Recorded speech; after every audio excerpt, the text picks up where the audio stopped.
Assalamualaikum warahmatullahi wabarakatuh. Shalom, Om Swastiastu, Namo Buddhaya, salam kebajikan, Rahayu. Hai teman-teman semua, kali ini kita diberikan kesempatan untuk berkunjung di Museum Radya Pustaka.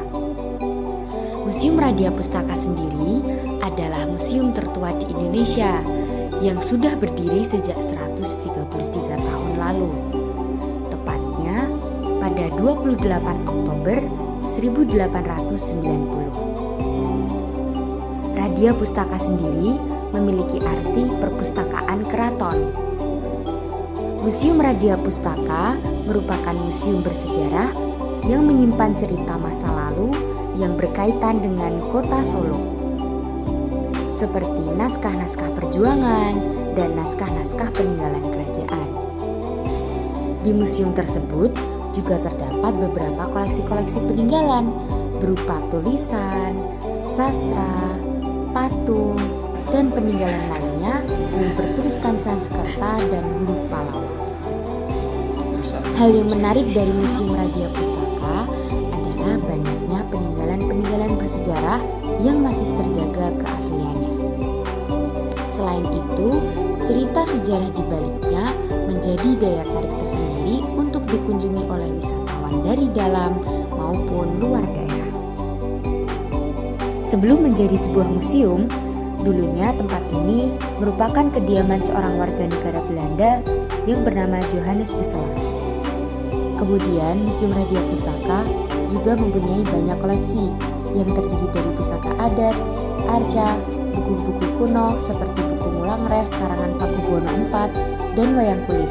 Selain itu, cerita sejarah di baliknya menjadi daya tarik tersendiri untuk dikunjungi oleh wisatawan dari dalam maupun luar daerah. Hebatnya, banyak sebagai tenaga kerja di museum masih tergolong muda.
Perkenalkan, nama saya Michelle Salma. Saya adalah mahasiswa Sastra Inggris UNS 2019. Perkenalkan, saya Rizka Yufi. Saya mahasiswa semester 8 dari Sastra Inggris UNS. Nama saya Adzi Rais. Saya dari UNS. Terus alumni UNS karena kemarin udah lulus. Terus di sini magang. Sudah berapa lama magangnya? Dari September. Nama saya Dewi Sekar Puspita, bisa dipanggil dengan Sekar. Perkenalkan, nama saya Hoirunisa Kusma Fitriani, bisa dipanggil Nisa. Di sini saya sebagai tour guide dari Museum Radya Pustaka sendiri. Nama saya Javiani Tristianto dari Banyuwangi. Kemudian saya sedang menempuh S2 dan sudah selesai di UNS. Setelah itu saya mengajar di SMA. Setiap Sabtu dan Minggu main-main kegiatannya. Jadi apa aja sih yang membuat Mbak Rizka ini tertarik untuk magang di Museum Radia Pustaka ini? Pertama-tama saya memang suka dengan dunia pariwisata. Oh ya. Dan yang kedua itu karena di sini kan koleksinya banyak ya, tidak hanya satu jenis. Jadi bisa belajar banyak juga tentang koleksi-koleksi yang sebelumnya saya belum pernah lihat gitu. Yang pertama saya tertarik ke bidang pariwisata. Terus yang kedua itu saya tertarik untuk magang di museum karena banyak koleksi-koleksi yang menurut saya menarik gitu. Karena naskah-naskah di sini itu kan masih berbentuk kuno, naskah Jawa. Terus kan saya juga mau ngambil ke jurusannya itu museologi, cari museologi. Terus yang kayak skriptorium kan cuma di sini museumnya. Ada naskah kuno, terus naskah Jawa yang masih berbentuk masih tulisan Jawa, aksara Jawa gitu. Yang membuat saya tertarik itu karena saya di sini bisa dapat banyak pengalaman, saya bisa membawa banyak pengunjung, terus lebih banyak dapat ilmu pengetahuan yang belum saya tahu. Ada banyak hal yang mungkin menarik saya untuk kesini karena yang pertama itu saya suka mempelajari bahasa asing, contohnya bahasa Jepang, bahasa Inggris, bahasa Perancis, Belanda gitu saya suka. Makanya kalau di Radia Pustaka sendiri kan banyak bulenya, jadi saya gimana sih logatnya orang luar itu kayak gimana gitu. Kemudian di museum ini tuh dulu saya tuh mikirnya tuh museum sesuatu hal yang boring banget. Ternyata kalau saya pelajari itu ada beberapa hal yang mungkin belum saya tahu, saya jadi tahu gitu. Ternyata kayak gini gitu, ternyata seru. Kemudian yang ketiga itu saya tuh bisa melatih mental saya untuk bertemu banyak orang dan juga sifatnya itu karakternya itu berbeda-beda. Ya awalnya dulu saya datang ke museum karena suka ya, karena museum itu disebut dalam babat namanya Sriwedari itu. Kemudian aksara Jawanya juga dinamakan aksara Sriwedari dan menjadi museum paling tua ya, menarik di dalamnya, berisi banyak hal. Nah setelah saya masuk dan datang ke sini tuh saya kunjungi, karena saya menemukan menarik. Kemudian riset saya juga berkaitan dengan museum, yaitu Wayang Duporo. Menurut Mbak Michelle, benda apa yang ada di museum ini yang menurut Mbak Michelle itu menarik gitu? Pertama ke museum ini yang paling menarik itu uang kuno dari berbagai negara gitu, karena menarik gitu uang zaman dulu itu. Ada yang namanya pawukon, itu horoskop Jawa. Jadi sebenarnya saya baru tahu ini kalau ada pawukon itu dan ya menurut saya tertarik karena walaupun ada horoskop ya seperti barat itu, tapi unik gitu loh. Jadi ternyata Virgo, ternyata Jawa juga ada dan lebih banyak jenisnya gitu. Jadi mungkin lebih akurat gitu. Kalau selama saya magang ya, keluar dari konteks saya skriptorium itu ya, itu Sumpiturang. Yang tombak Sumpiturang itu. Gitu. Ya, yang kalau tengahnya dipegang nanti langsung kepotong gitu. Gitu. Kan itu buat ngancem orang. Jadi persenjataan tombak gitu. Yang menarik di sini itu salah satunya ada Cantik Raja Mala, karena itu merupakan ikon kota Solo. Beberapa benda itu yang contohnya itu ada di Cantik Raja Mala. Itu kan merupakan masterpiece-nya kota Solo. Jadi kota Solo itu terkenalnya Cantik Raja Mala itu kayak dari segi ukirannya itu bagus, kayak ada auranya sendiri gitu. Kemudian sejarahnya juga bagus gitu, seru lah kalau itu. Nah terus kan Pak Jabian memberi tugas kita untuk ke museum ini. Itu alasannya kenapa Pak? Alasannya itu sebenarnya sederhana. Kalian mempunyai museum tertua di Indonesia, tapi kebanyakan dari kalian itu sudah tahu tetapi tidak berkunjung ke sini. Nah berkaitan dengan iklan, di sini banyak hal yang belum didokumentasikan, dikaji, diisi. Semisal contoh mesin ketik aksara Jawa mungkin kalian belum tahu sebelumnya, tapi setelah di museum kan tahu. Kemudian ada beragam jenis wayang, baik dari jenis cerita, bahan dan lain-lain. Kadalnya di sini. Yang kedua dari segi waktu dan biaya. Museum di sini tuh rata-rata kalian di Kota Solo, jadi kalian ke sini tidak menggunakan biaya banyak, dan di sini tuh buka sampai weekend, dimana kalian bisa weekend sini. Sebenarnya hal-halnya sederhana aja. Lalu, apakah ada program yang juga mengajak masyarakat untuk ikut merawat atau melestarikan Museum Radia Pustaka ini? Kalau program kemarin itu dari Museum Radia Pustaka itu banyak yang ngajak workshop, membatik, terus menari, terus ada pewayangan pas ulang tahun Museum Radia Pustaka itu, terus banyak kalau itu Kalau buat sekolah-sekolah. pewayangan tadi itu kira-kira dilaksanakan setiap 1 bulan sekali atau seminggu sekali atau seperti apa? Kalau dari pengalaman saya magang itu pewayangan itu 1 tahun sekali ya, kayak ada konservator kesini bersin wayang gitu. Di hari-hari tertentu atau pas Kayak- mungkin di museum ini acara ulang tahunnya museum ini atau gimana? Enggak tentu pas Oh, mau ulang tahunnya. Tiap ada konservatornya kesini buat bersih 1 tahun sekali seperti itu. Untuk programnya contohnya kalau hari Minggu itu ada permainan gamelan.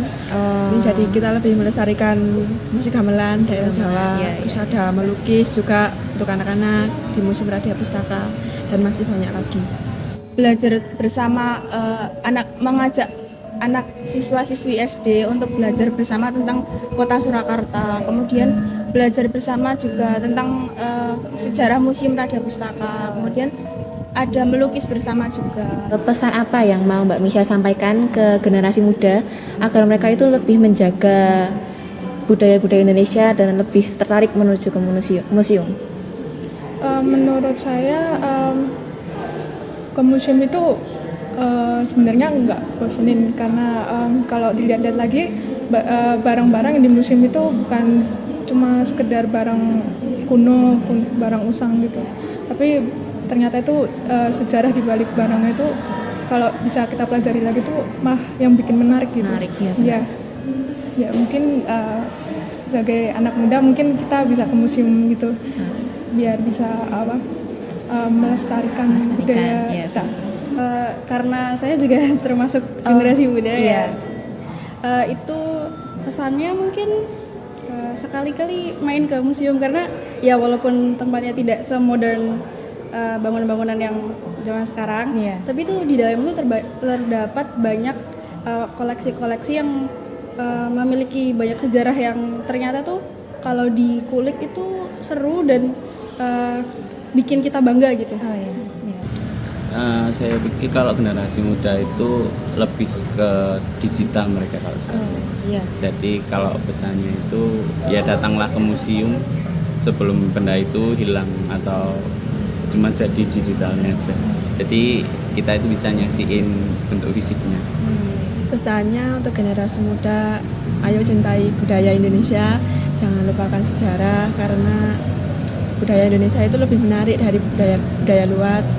Udah itu aja. Mungkin untuk para generasi muda yang khususnya itu suka sama budaya barat. Budaya Indonesia itu nggak seboring itu kok. Asal kita tuh ada kemauan untuk cari tahu gitu loh. Semakin kita kepo itu semakin kita seru gitu loh buat belajar. Jadi mungkin bisa untuk lebih mencintai budaya Indonesia dulu baru budaya luar negeri. Jadi kalau pesan saya kaitannya dengan museum ya. Pesan saya kaitannya dengan museum, tidak banyak benda-benda di museum itu adalah benda mati. Tetapi kalau kalian mau datang, mencermati, mengerti, memahami, kalian akan bisa ngurip-ngurip, menghidupkan benda-benda mati yang di museum.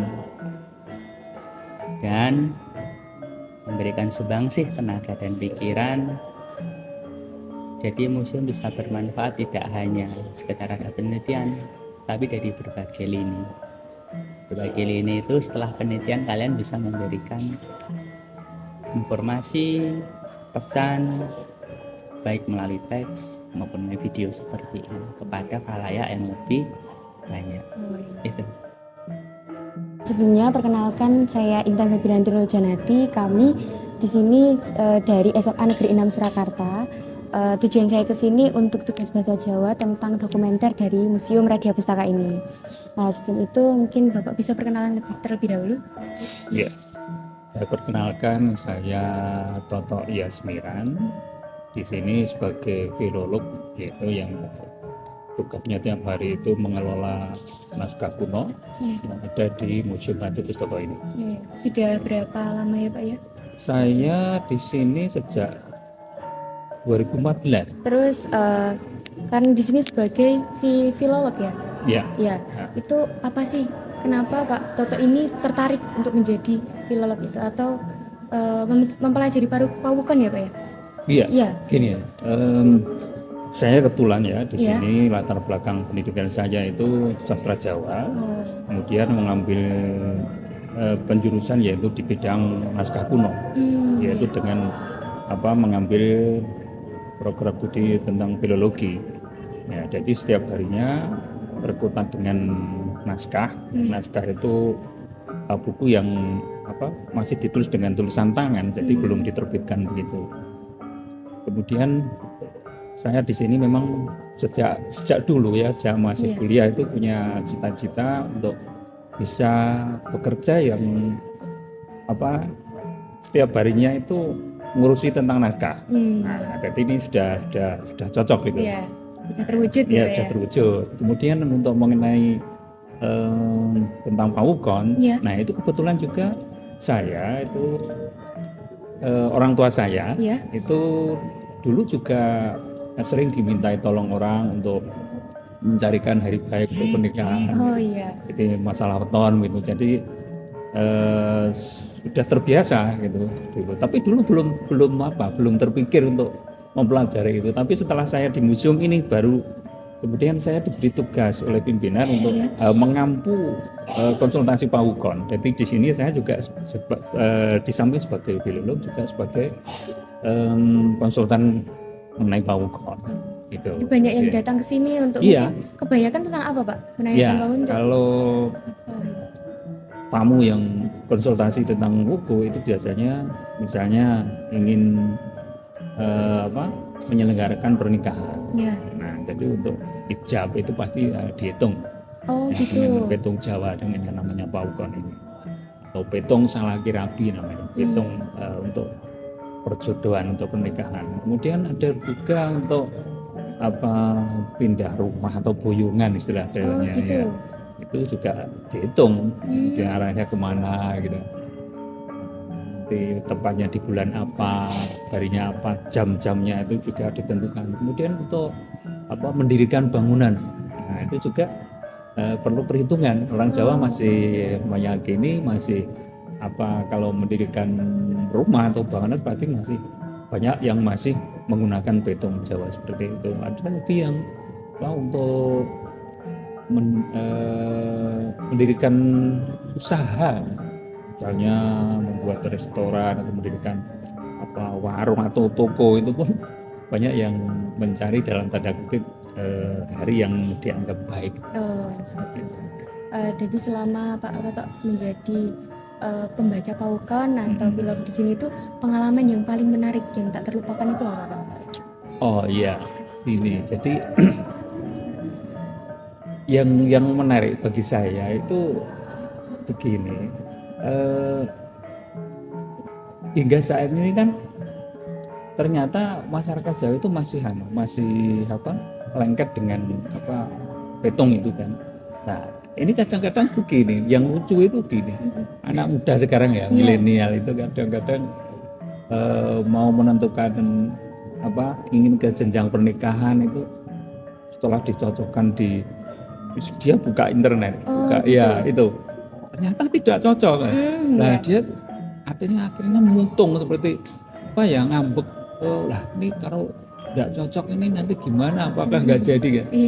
Tapi itu sebenarnya ada solusinya, ada wilujengane. Nah, jadi ada selamatan yang dalam tanda kutip untuk menetralisir hal yang negatif, yang isinya sebagai ikhtiar dan doa. Nah, itu kalau dia mentok di tanya di internet Ya. lalu ke sini. Oh, gitu. Ya, itu kemudian saya terangkan dengan dengan ilmiah Iya. tentunya. Jadi dengan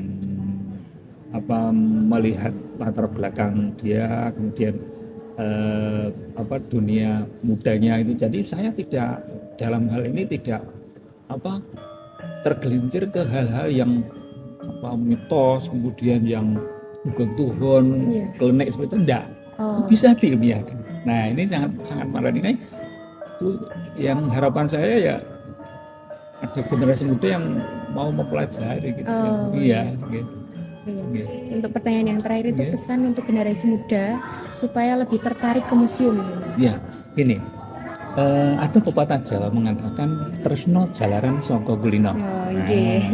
Itu gini, jadi kalau dia generasi muda itu membiasakan untuk dulan-dulan, dari dulan itu enggak harus ke mall, harus Iya. itu, tapi ya cobalah dekati misalnya tempat-tempat bersejarah seperti museum ini ya, masuk dulu, kemudian kadang-kadang dia nggak kenal, setelah masuk akhirnya loh ternyata bagus ya, ternyata menyimpan informasi yang kita perlukan. Nah itu nanti jadi tidak sekedar masuk terus selfie Iya. tidak ya, tapi Dipelajari. akan menambah pengetahuan. Iya. Oh ya, terima kasih Pak Iya, Toto sudah sama-sama. berkenan untuk Iya. diwawancara. Terima kasih.